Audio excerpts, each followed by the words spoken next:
What up, everybody? Welcome to another episode of Coffee Hour with Paul. My name is Paul Abernathy, and welcome to a Sunday night edition of Coffee Hour. I've got my coffee, and you know what? It's not just for breakfast anymore, right? You can have coffee anytime. So welcome to the stream. Let me see here real quick. Let me make a little adjustment real quick. I'm always making adjustments, but I want to make a little adjustment on me just so I make sure that I show up right. Whoops, disappeared, folks. There we are. All right, so again, welcome to Coffee Hour. My name is Paul, and hopefully you're joining us. If this is your first time, welcome. So we got a lot of things going on. Today, we're going to do a little bit of talk about 110.26 of the National Electrical Code, but I just wanted to let you know a little bit about Coffee Hour and what's coming up with Coffee Hour. As you know, we don't do the Electrify on Thursday nights anymore. Coffee Hour is all about code, and it can come at any time, so there's no pre-scheduled actual time for Coffee Hour. So we're going to be talking code and just having a good old time talking about code. I'll have some special guests on here from time to time. We will also get the Basement King on here.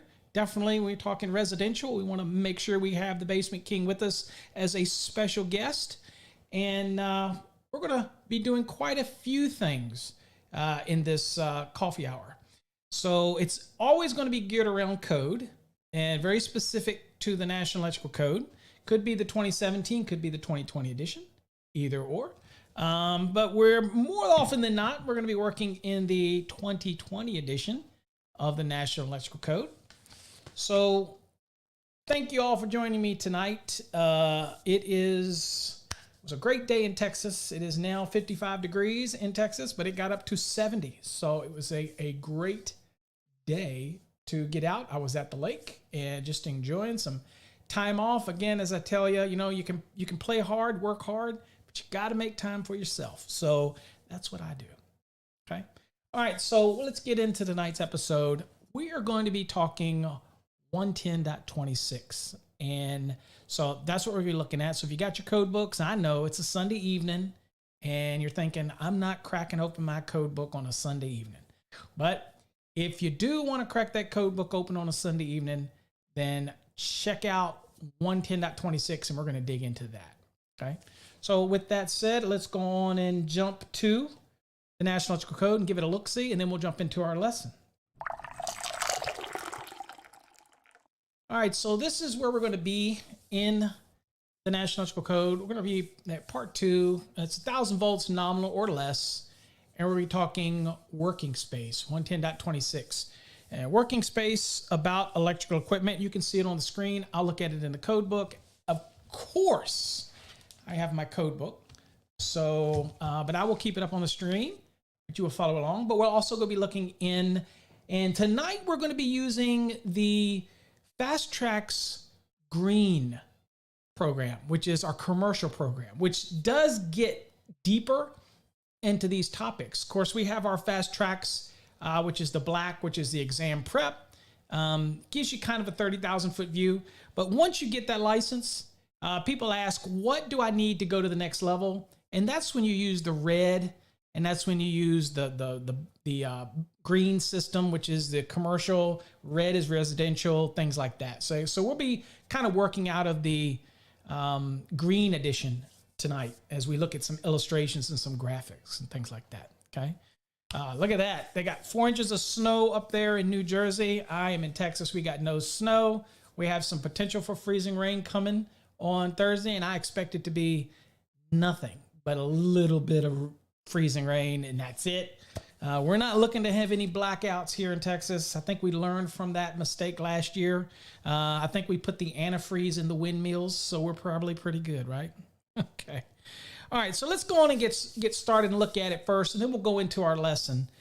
So what we're looking at first is part 2, 1,000 volts nominal or less, 110.26. It's just a general, what we call a charging statement, and we're gonna read it. It says, spaces about electrical equipment. It says, access and working space shall be provided and maintained about all electrical equipment to permit ready and safe operation and maintenance of such equipment. Okay, so that's just a general statement, right? So we have a general statement. We're going to have what? Well, we got to have access to, we're going to have egress from, we got to have a working space so that we electricians can safely work in it. And as most people tease me and say, well, you're not an electrician anymore. Well, my license is still good. I just don't get the hands dirty. Ronald James passed the Alabama exam. Beautiful. You know what? I used to have music for this, but so many things have changed. Yeah, we do. There you go. Ronald, congratulations. I know you're in the Fast Tracks program and you diligently work through that program. So congratulations. Congratulations. All right. So let's get it tonight. So that's our general statement. So what we're going to do now is we're going to kind of go into the course material. And what we've got here is the material. Actually, you know what? Let's see here. It didn't shift really quickly. Bear with me. Always some kinks, but I don't know why it didn't shift. So bear with me here while I try to see why it didn't shift. Let's see here. And let's do this one. There we go. So let me just see if this is the one. Okay, hold on for a second, folks. I'll get it worked out. I have the bugs worked out. So this was the code. So let me real quick fix this one real quick, folks, and then we'll be ready to go. Because I want to make sure we've got that one when we're ready. Okay, now let's shift again. Boy, I got all this stuff.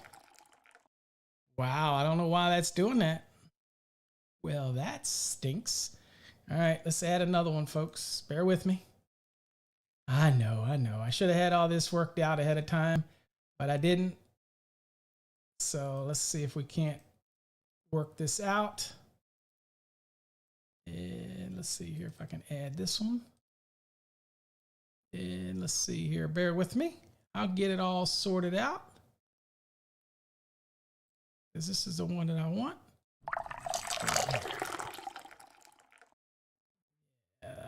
That's the NEC code. So this is the one that I want to have. Sorry, folks. I will get this all worked out, and then we'll get on our merry way. This is what happens when you want to add stuff. So I'm going to try to add something on the fly. I usually can. There we go. All right, folks. Bear with me. I'm going to get us all hooked up here in a second. Get the lesson going. And I'm going to get it.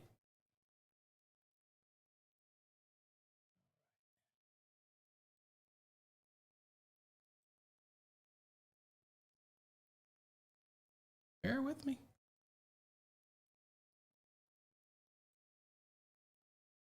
All right.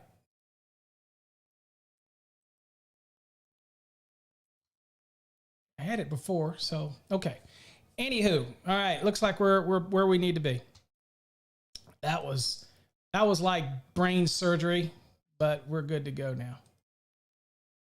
All right, so we were looking at working space and the program. So what you've got here on the screen is actually out of our program, okay? And so what we've got here is working space around electrical equipment. I'm going to read it. Now, this is directly out of our program, so you can kind of get a flavor for what's in the actual program, right? So let me get rid of all these little things here. Okay, so personnel working on or needing access to electrical equipment are required to have enough room and adequate lighting to safely move around and work on the equipment. That's a no-brainer. This will enable them to perform the required functions such as examining, adjusting, servicing, or maintaining the equipment. Many serious injuries and deaths have occurred as a result of arc blast and electrical shock working around this equipment.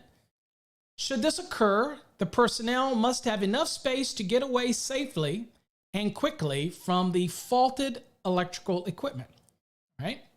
So 110.26 covers the minimum working spaces, and we're going to look at each one of those in tonight's episode.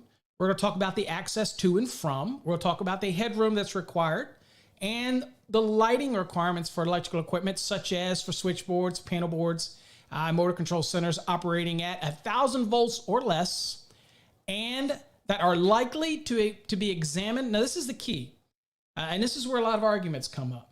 It says that are likely to be examined, adjusted, serviced, or maintained while energized. Although common sense as well as OSHA rules and NFPA 70E limit working on energized electrical equipment, sometimes doing so is necessary. And there's hospitals, there's other aspects where you would need to do it. But generally, there's not a need to work on things live. You shut things down. You have a proper shutdown procedure, lockout, tag out, all those type of things that you would want to put in place, right? I mean, makes sense that you would have all those things. We have a safety alert, though. And a safety alert, which you can't see because I can't seem to scroll it down far enough, so I will go on and move it up so you can see it. It says, whenever possible, work on or about electrical equipment only after it has been shut off, tested off, and locked out, fully complying with NFPA 70E standards for electrical safety in the workplace. Don't become an accident statistic. And that is so true. And real quick, I'm actually going to see if I can't optimize this for my screen here, folks, real quick, and then we'll see if we can't get it all on here, because I probably can optimize this. Bear with me here, get it all sorted out, and then it will probably be all good for my screen here. Yeah, I'm using you all as my guinea pigs to sort out my screen. One, because I probably should have done that earlier, but all right, let's do this. There we go. All right, that's a little bit better. I should be able to scroll through most of that. Okay, so we're talking in 110.26. That's where we're going to be spending our time. And again, don't be a statistic and when you're working on that. So make sure that you can put it in a safe condition, okay? And I think in future coffee hours, we will have some safety guys on here that really do specialize in NFPA 70E. So that'll be exciting. Maybe we can get Marty Schumacher to get on here. He's really good at electrical safety, does a lot of that. He's also a CMECP. So that would be awesome if we could get him on as well. I think that would be great to do so. Okay. All right. So let's kind of move into a little bit more here. So working space considerations. When discussing working space, the major concern is access to and escape or egress from the actual working space. 110.26 addresses working space about electrical equipment, not generally the room itself. Do not confuse the term working space with the room. So the working space is the space that is afforded the equipment, okay, in the front of the equipment. And you'll see that we'll be talking about the width and the depth and the height. It's not necessarily the room. However, certain rooms, certain conditions will require a path of egress out, and it has to be able to get out of the room. But don't confuse the two with what we're talking about tonight. We're really seriously talking about the working space in this episode around the electrical equipment. That's what we're trying to focus on, okay? Now, we'll see some diagrams and illustrations, and I'll manipulate the screen if necessary for us to be able to make sure that we see all that. But that's what we'll be looking at today. And we'll examine each one of them in the code as we do it. Okay. Working space, and again, we're right in the middle of the screen here. Working space requirements are classified by conditions and voltage. As the conditions get more hazardous, the voltages, for voltages 150 volts to ground or greater, the depth of the working space will increase, as we'll be familiar with. The depth of the working space remains at 3 feet for systems that are 150 volts to ground or lower. And then don't get that confused. A lot of people look at something like a 120, 240 volt panel, and they want to use the 240 volts. So when you're using table 110.26A1, the working space for working clearance, they will get confused on that, especially if you're somebody that's taking an exam We're talking about the voltage to ground. So a 120, 240 is 120 to ground. That's the aspect that we're dealing in, okay? So that's how we're using that table. Now, it's based on 3 conditions, and we'll look at each one of the conditions and have an illustration for each condition so we can kind of get an idea of what we're looking at. But even before we do that, we want to go look at the code. So here we're at first on the code. And again, if it's hard for you to see, again, I have people say that with the mobile version, it's harder to see. Turn it to the side or something. I don't know. Pinch to zoom. I don't know if there's a pinch to zoom option. So let's look at the first ones before we dig into these conditions there on this table. So let's look at 110.26a first. Okay, so A, it says working space for equipment operating at 1,000 volts nominal or less to ground. Okay, now I'm reading it right in 110.26a. I'm just reading from the code book, and you should too. It says or less to ground and likely to require examination, adjustment, servicing, or maintenance while energized, shall comply with the dimensions of 110.26a1, a2, a3, and a4, or as required or permitted elsewhere in this code. Okay, so a couple things to think about here. One, it tells me that I have to have this working space around this electrical equipment that operate at 1,000 volts nominal or less to ground, and likely to require examination, adjustment, servicing, or maintenance while energized. So that's a key point here. If the equipment, now this is where I get from a lot of people. So I use the extreme. So let's talk about an outside disconnect for an air conditioning unit. All right. So that equipment is typically where you're going to examine it. You're going to get voltage. Usually HVAC techs will make sure before everything that they've got voltage. And rather than take the cover off the outside unit, they'll just pop the disconnect open and they'll take a reading for voltage. Well, because they're taking that reading there, right, they're examining it, then at that point, you're required to have that working space on that disconnect. So that's an example of where somebody would be examining it from there, okay? There's other people that'll say, well, what about a transformer? Well, once a transformer is wired, and again, this is going to vary in different folks' opinions, but once that transformer is wired and you tap it where you need to, you make the connections on the transformer as you need to, a lot of people say that that does not require it to be examined, adjusted, serviced, or maintained while energized. In fact, most people will tell you that we have a primary side that we can make a connection and test for voltage. And then, of course, we have a secondary side that goes to either a panel with the main breakers or a piece of equipment, whatever you're following under 240.21c for your secondary conductors. But you can make a reading there and get your voltage to determine whether or not the output of the transformer. So many people will argue that a transformer, which typically just doesn't have a door you just open, will not require to have the working space. Again, everybody's opinion will vary, and I'm sure that whatever comes out my mouth will be taken by somebody out there and skewed on some other podcast or some other location to a point whereas I really don't care. You have to make that decision on your own, and that's the decision that you have to make, and everybody's entitled to their opinion. I personally do not think that transformers require the working space. Once they're wired, they're done. But everybody's going to have their own definition of that. And there's always some folks out there who are just looking to get attention. I'm just saying. Reality is we have transformer is a separately derived system. Okay? So in a separately derived system, it's what a transformer is.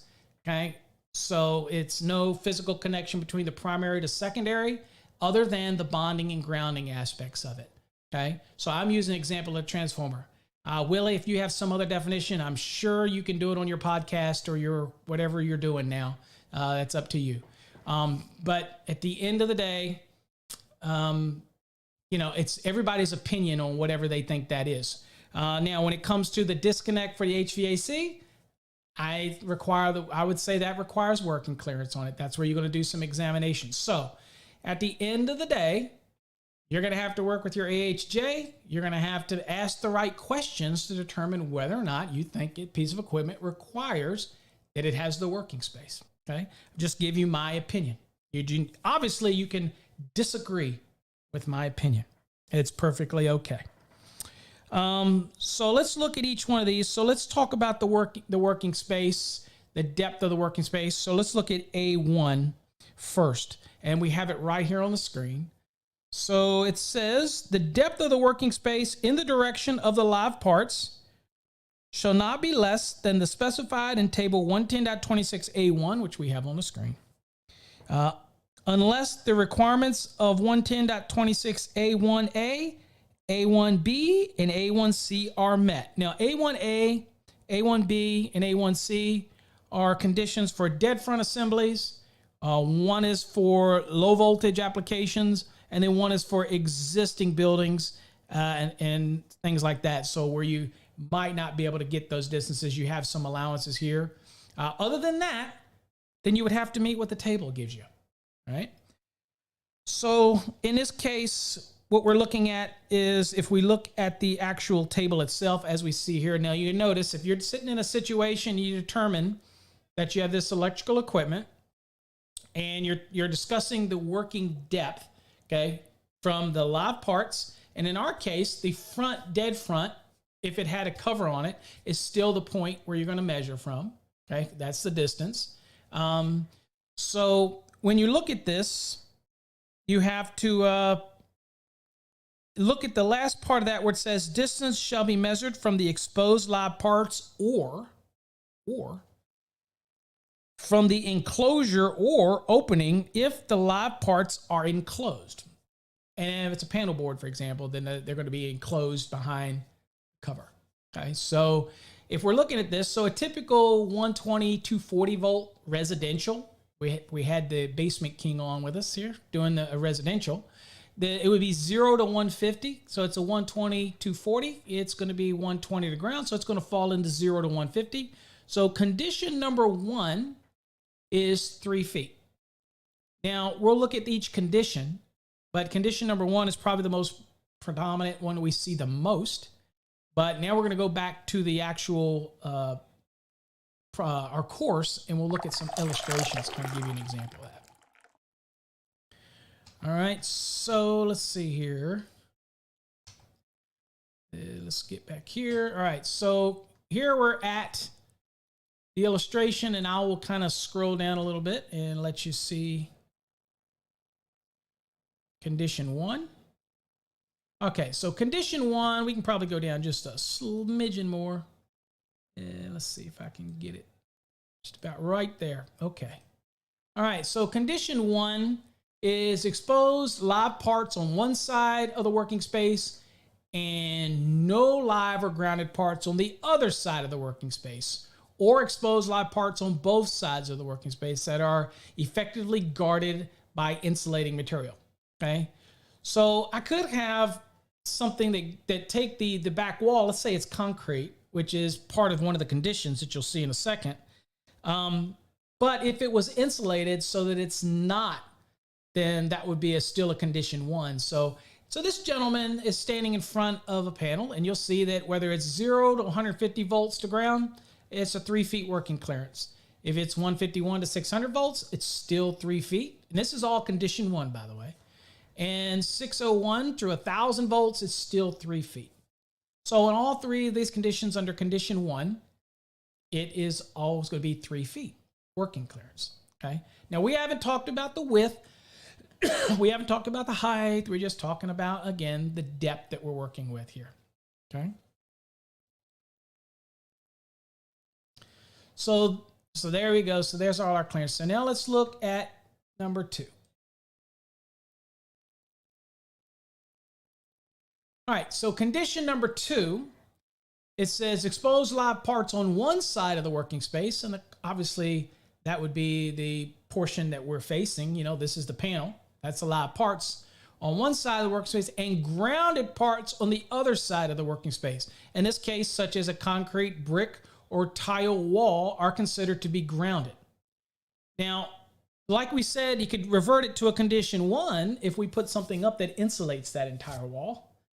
Okay, then we can, so that's a solution for some people that say, wait a minute, I can't get a certain distance. Say they were 151 to 600 volts to ground and they could not get that 3.5 feet, but they could get 3 feet and it's a concrete wall back there. Then they can insulate that wall and then it might push them up into a condition 1 and they might be able to get back to that 3 feet. Things to think about, right? And of course, so as you can see, so if we have what's considered grounded parts, concrete, brick, tile, whatnot on one side, and then the live parts on the other, which would be the equipment we're working on, then you have varying distance. So if you look at your table, this would be a condition 2. And in condition 2, we got 3 feet, 3 feet 6 inches, or 3.5 feet. And then we've got 4 feet. Again, depending on what the voltage is to ground. That's your working space that we have to meet. Okay?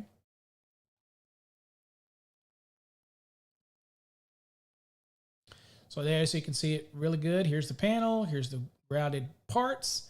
And there's your working clearances depending on the voltage to ground that you're dealing with. So that's condition 2. So then we've got condition 3 here. And I will go on and move this up slightly so you can see it all. So here is condition 3. And in this case, both live parts are on both sides of the working space. So if you read it, it says exposed live parts on both sides of the working space. So you could have, okay, on one side, you could have a switch gear. The other side, you could have switch gear. You have live parts on both sides. They're facing each other. I used to do quite a few of the big switchboards where you had a hallway or walkway between them, and you had to be very careful because from one switch gear to the other switch gear, there was live parts on each side.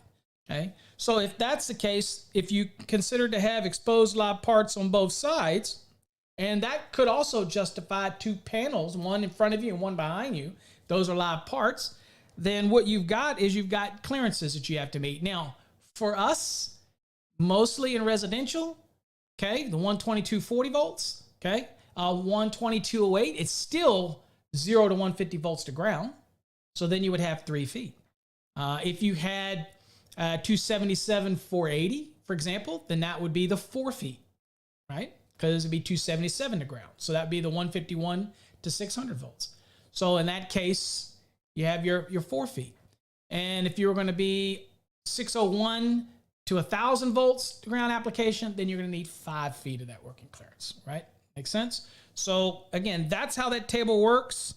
And these are the 3 different conditions that you would have to follow when you're working on that.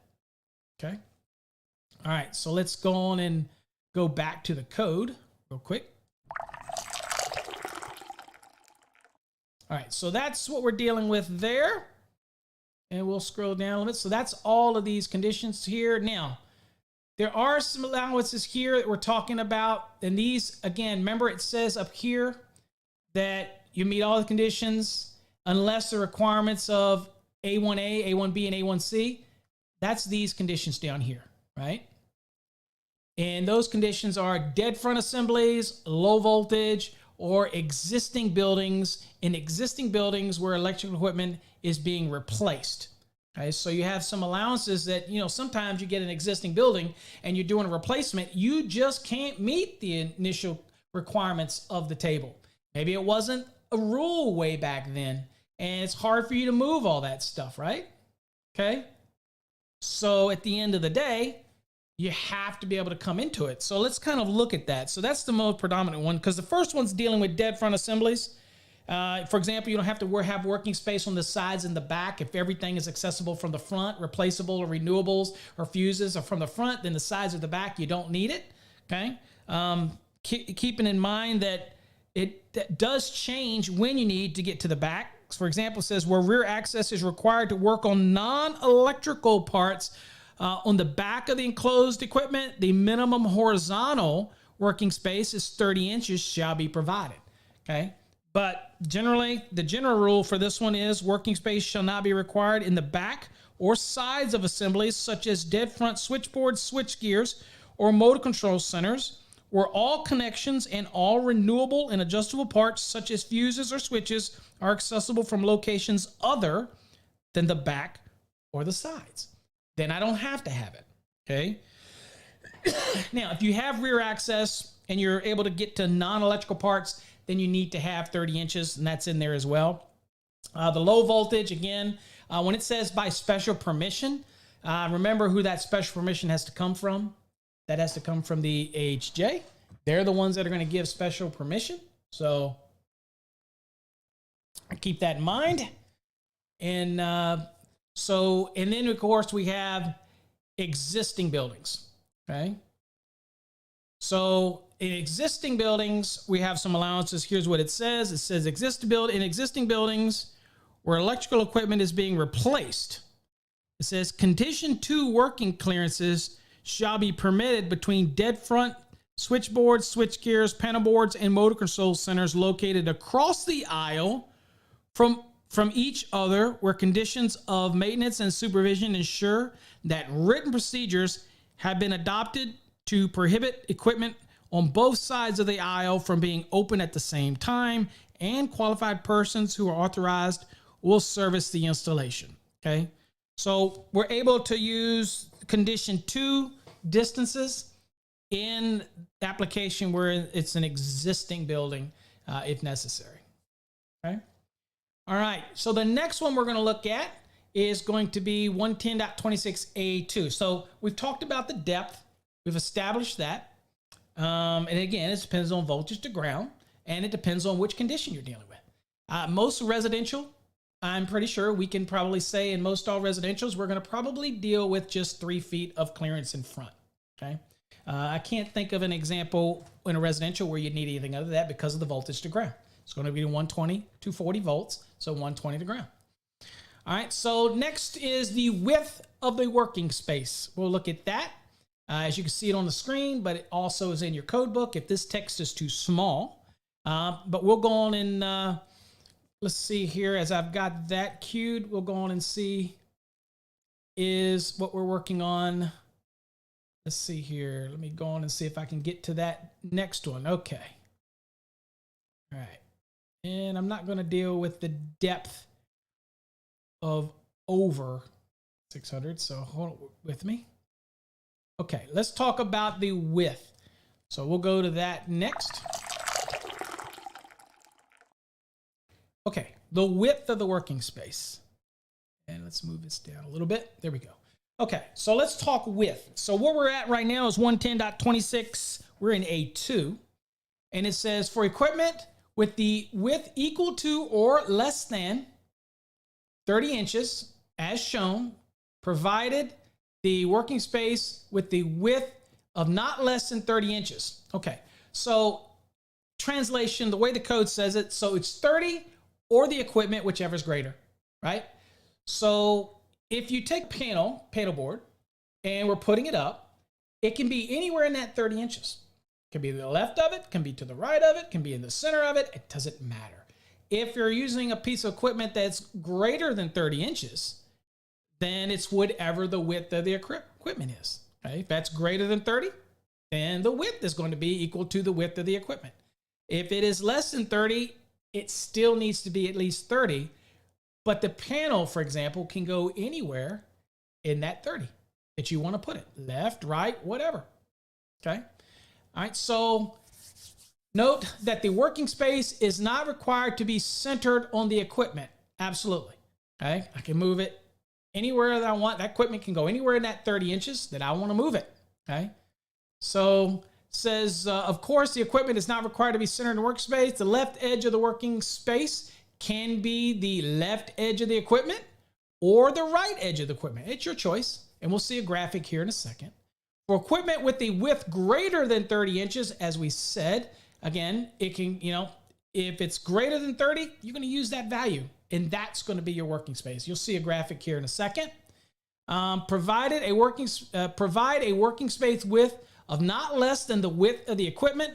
This working space width will enable a person to stand in front of the equipment and not be in contact with the grounded object. Okay, so let's kind of look at the graphic. If I can move it down a little bit and let you see what this graphic looks like. So let me go on and move this up a little bit so you can kind of get a little bit of flavor of the whole graphic here. do this here. There we go. That's better. Okay, so you see this graphic. So as you can see here, you got these two panels here. So this panel here, this is 30 inches. This panel is all the way to the left. This panel, 30 inches, starts from this one, goes all the way this way. Panels all the way to the right of this one. So these are two panels. Each one has the 30 and it can overlap. Okay, perfectly fine. So this one's 30 inches is that way. It's all the way to the left. This 30 inches for this one here, that is to the right side of this 30. Yes, they can overlap. Not a problem. This is a piece of equipment that is obviously greater than 30 inches. Okay, so it's going to be the width of this equipment. And again, like we saw earlier, the distance out from it is going to be 3 feet, right? Yep, 3 feet, 36 inches out, 36 inches wide, or the width of equipment, whichever happens to be larger.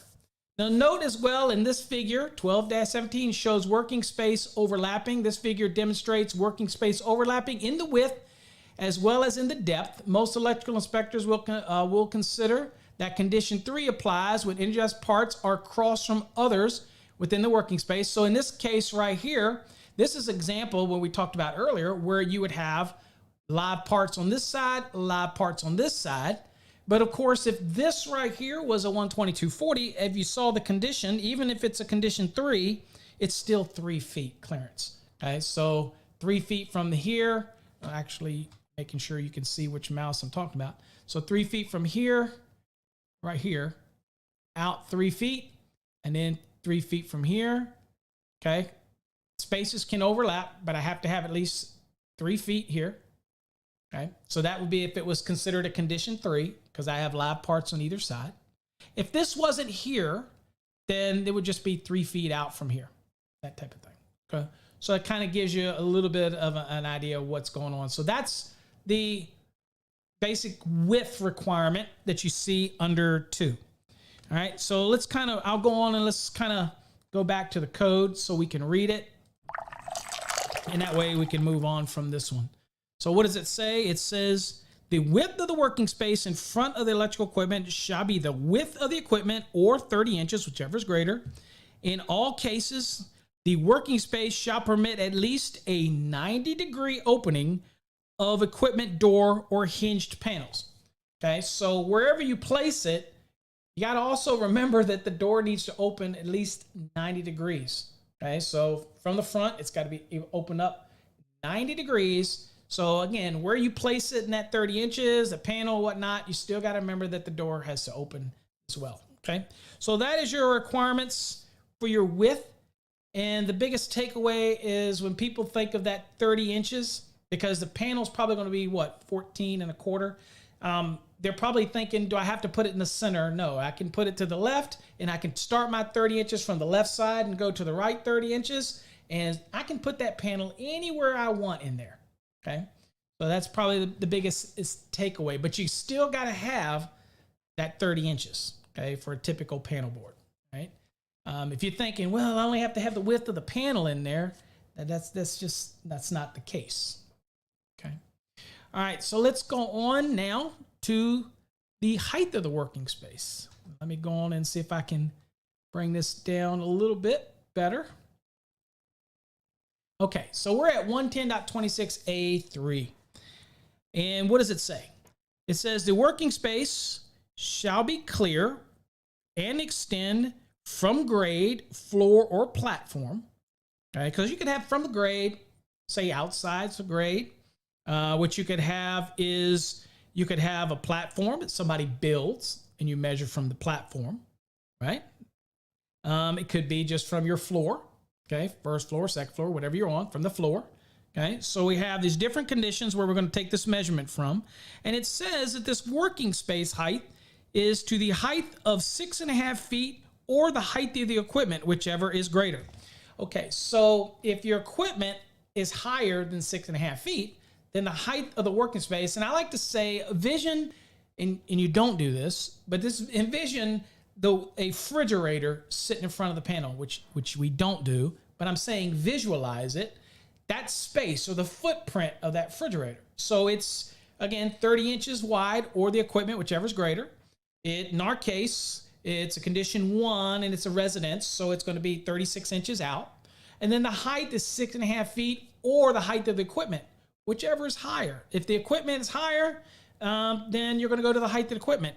Again, obviously being careful of the overcurrent protective device height, okay, that we don't exceed 6'7", okay. So keeping all those things into consideration, but kind of gives you a visual of what we're talking about. That space, that's for the electrician. That's for anybody working on it, okay, that they have that free space to be able to work around it. And it's, electricians get very little space anyway. So that is our space, okay? All right, so let's keep going here. It says, within the height restrictions of this section, other equipment or support structures such as concrete pads associated with the electrical installation and located above or below the electrical equipment shall be permitted to extend not more than 6 inches beyond the front of the electrical equipment.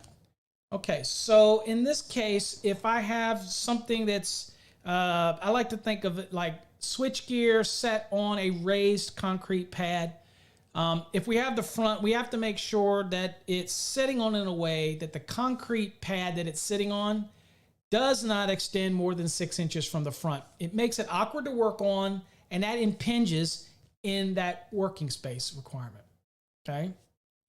So that's what that condition is, dealing with that. And of course, we have 3 exceptions to this. This is exceptions to the rule. The first one says, exception 1, on battery systems mounted on open racks to the top clearance shall comply with 480.10d. So it's going to give us some rules if you're dealing with batteries that basically can tell you to just ignore this, follow that. Exception number 2 says, in existing dwelling units, service equipment on panel boards that do not exceed 200 amperes shall be permitted in spaces where the height of the working space is less than 6.5 feet. Well, sometimes it might be less than 6.5 feet, depending on where it's located. I've seen plenty of panels in existing homes stuck in a crawl space, and everybody argues they can't be there, but not all crawl spaces are wet. Not all of them are damp. I've seen quite a few dry ones. Again, it could be like a cellar location. Some of these older homes back in Virginia used to have this space where the panels were down there. They're there. For some reason, they're there, or they're already there. But you might have a height that is less than 6.5 feet. If it's existing dwelling and you're dealing with it, then you might be able to utilize exception number 2 if you're not going to get the clearance that you need for the height. And then exception number 3, this says where the meters that are installed in meter sockets shall be permitted to extend beyond the other equipment. The meter socket shall be required to follow the rules of this section. So again, the meter socket, when it comes out, sometimes the actual meter itself will stick out, and it's okay to be 6 inches beyond. Okay. But other than that, those are just the exceptions to the general rule. Let's go look and see if we have anything in the course material that will give an example of that. I believe we do. So let's go on and jump to that material. And we'll look at it. All right, so here's what we got. I'm going to go on and scroll it down a little bit, or let's see if I can adjust it so you can see it. Here we go. Okay, so what are we talking about? Working space, height, right? So working space height is required to not be less than 6.5 feet. For equipment more than 6.5 feet, the working space height must be at least the height of the equipment, and that could happen with some switchgear. Things like that could be higher. Well, that's just going to kick the height up a little bit. This working space height will enable most people to stand in front of the equipment. Okay, so let's kind of look at an illustration. That's going to be beneficial for us to kind of see what this all looks like. All right, so let's see if I can make sure all of this. So this all doesn't show up. I want you to actually be able to see it all. So I'm going to try to see if I can't get all of this in here. And I I imagine it's probably not going to be possible here. Let's see here. Let's see if I can get the majority of this in here. Always love tinkering while I'm doing a video.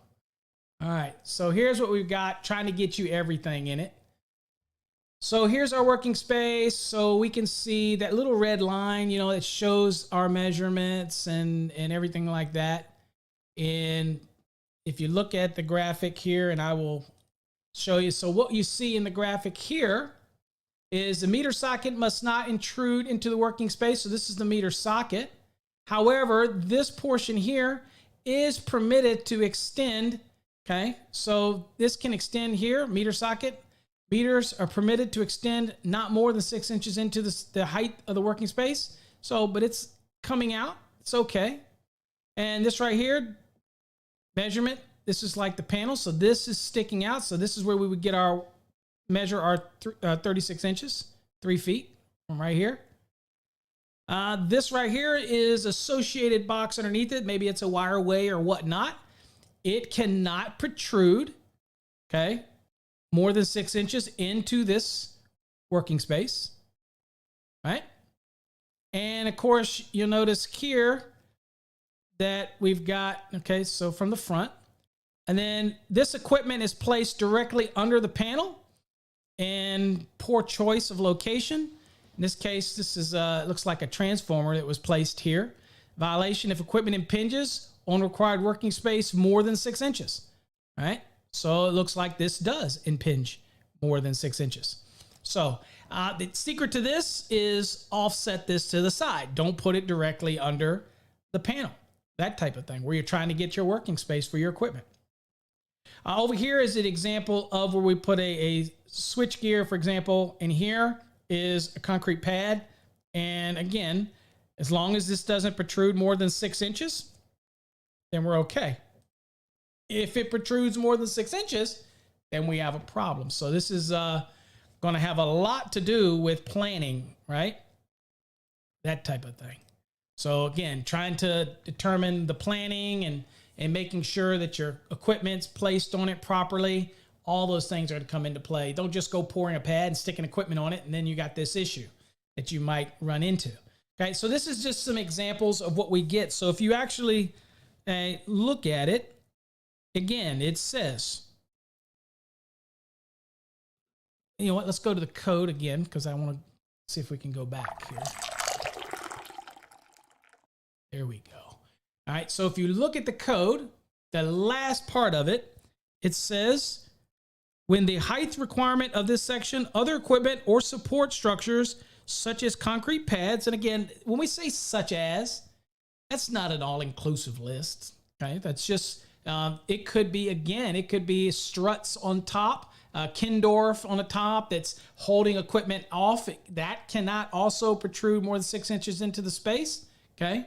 All those type of things, because it says below and above the electrical equipment, okay, shall be permitted to extend not more than 6 inches beyond the front of that electrical equipment. So as an electrician, I've got to, if I'm going to put a panel and I'm going to put a wireway underneath it, and I'm going to happen to come out of that wireway, and I'm going to be, let's say I'm using that to hit a transformer, I'm going to make sure my placement of my transformer is off-centered so that it is not in that space, right? That's, you know, whether I come down and go over, because that's going to protrude into that. It can have its own space, but it's not going to protrude into my working space that I need for my piece of equipment, okay? So again, all about the design and where you put things is critical with that, okay? All right, let's see now. That's the code. So let's see if we go and give any more information. All right, so I'm going to go now. We'll look at some limited working space applications, and let's see if this does it. And I'm having to adjust these because I'm using two different setups here. So let's go here. Okay, so we have limited working space here. So we'll read this. And where we're at right now is 110.26A4. That's what we're dealing with right now.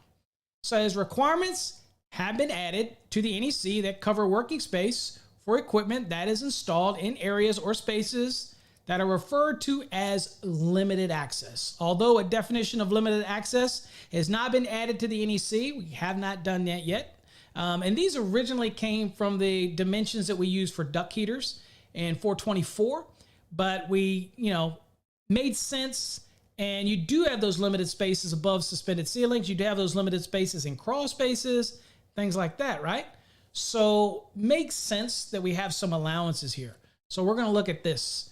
It says, although the definition of limited access has not been added to the NEC, it is clear that the equipment is installed in a space such as above a suspended ceiling.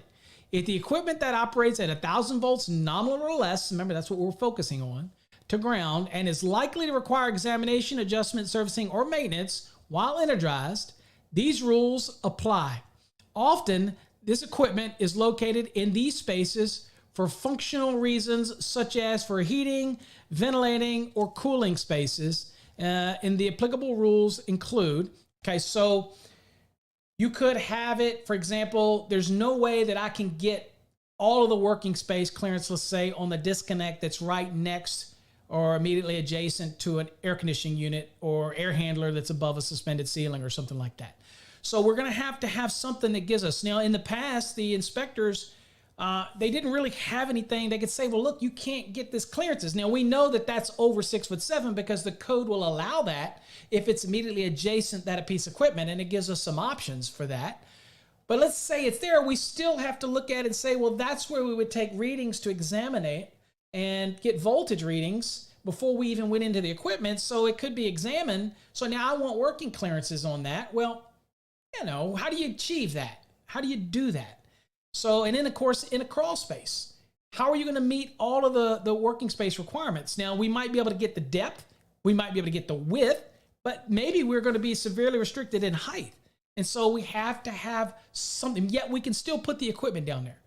So we kind of took the rules of the allowances for duct heaters and all the things that it talked about, and it kind of reconfigured it here in the code into 110.26A4. And it's really a good move because the inspectors were really stuck in a corner when it came to how to deal with these locations, right? Whether it's crawl space or suspended ceiling. And we might have a disconnect in there or something. How are they going to meet those rules? Okay. So that's what we have. And that's what we call that limited access space. All right. So let's kind of look at it, each one of them here. It says, the first one says, if the equipment is installed above a lay-in ceiling, an access opening not smaller than 22 by 22 inches is required. Typically, that would be adequate enough to get into the space.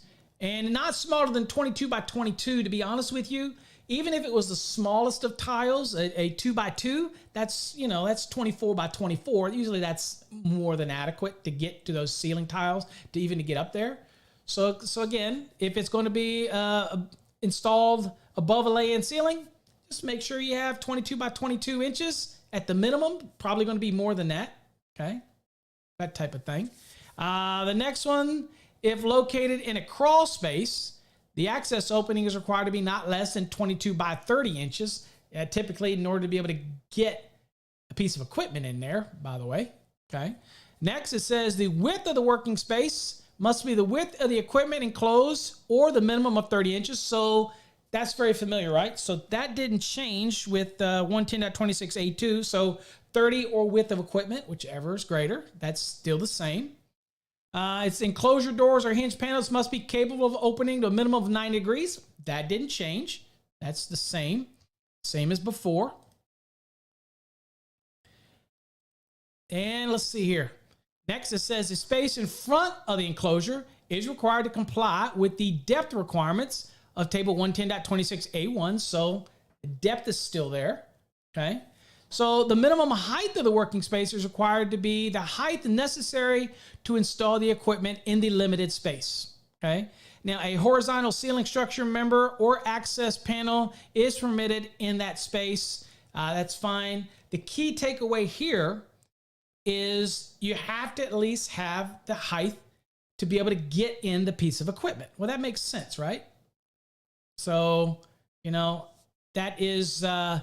So that is where everything else. So the width is required the same as it would for normal working clearance. The width, the depth, all of that's the same. So you still have to be able to open the door to the 90. Okay. So, but what they're doing is they're giving you a break on the height. Okay. So it makes sense.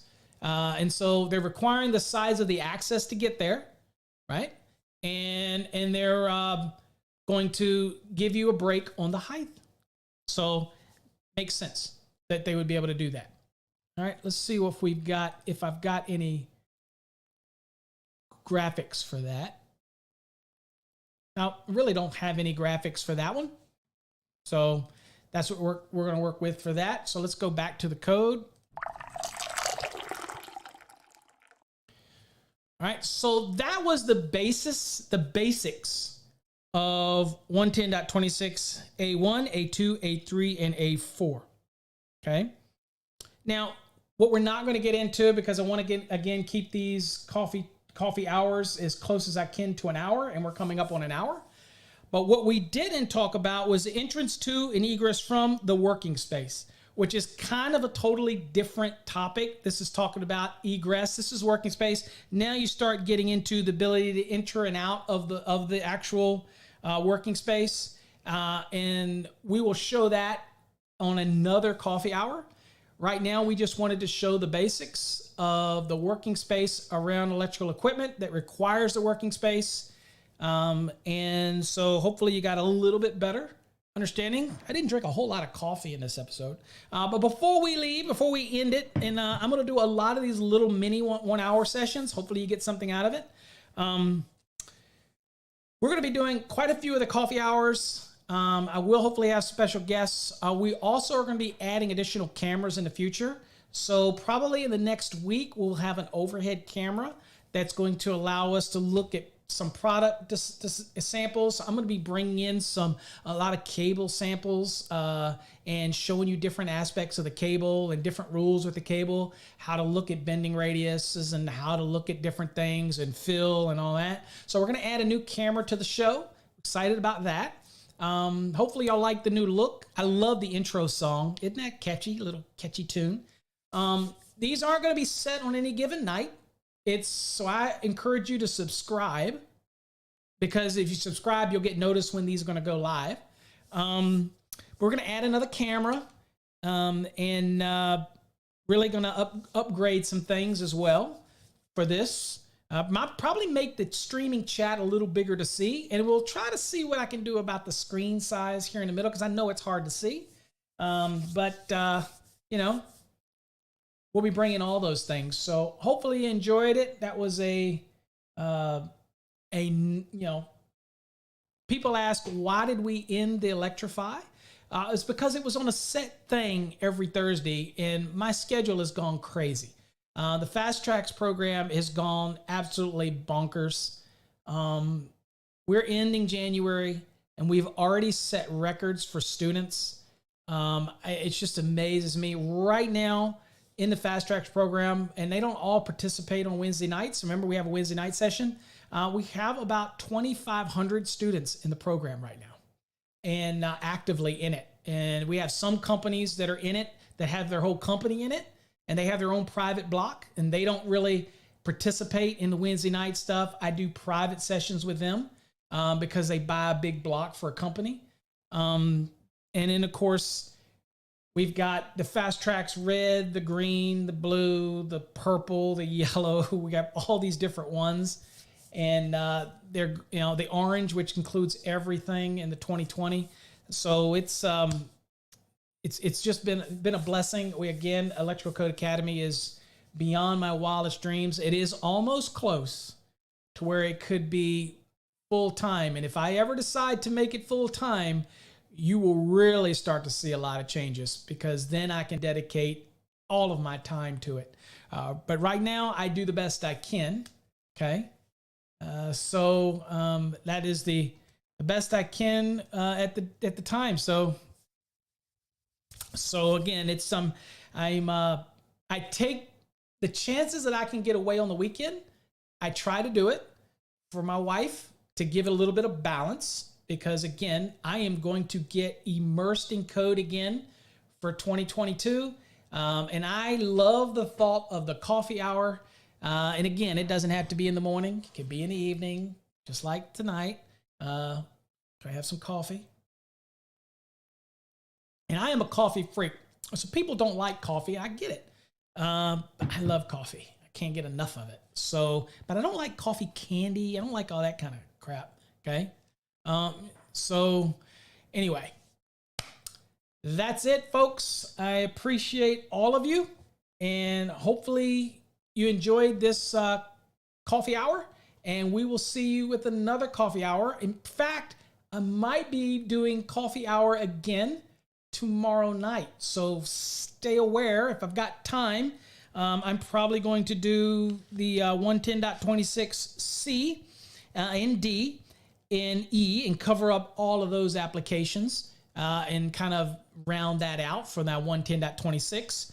But again, I like to keep it to an hour if I can. So until next time, folks, I appreciate all of you. Hopefully you can see this. If you have any comments, feel free to send them to us. Go to our website, electricalcodeacademy.com.net.org. As you see across the top, those are all our social medias. Feel free to join us there. You'll get notifications because we stream on all those, the same as we do here on YouTube. So check us out. And if you're interested in the Fast Tracks program, it's down there at the bottom. Hopefully, if you're a student of the Fast Tracks and you're getting something out of it, we grade on Monday, Wednesdays, Fridays. That's the days I grade on.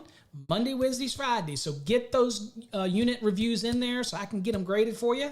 And if you got any questions, you know who to call. And you can always go to our website. We have a Contact Us button right there. And if you have any questions, we have tutorials on our website about how the black system works, the red system works, the green system works. If you're already licensed, then I encourage you to look at our red program or our green program. You'd be amazed at what you'll learn in the green program for commercial. It gets deep into a lot of stuff. So anyway, till next time, folks, appreciate you. Stay safe. God bless.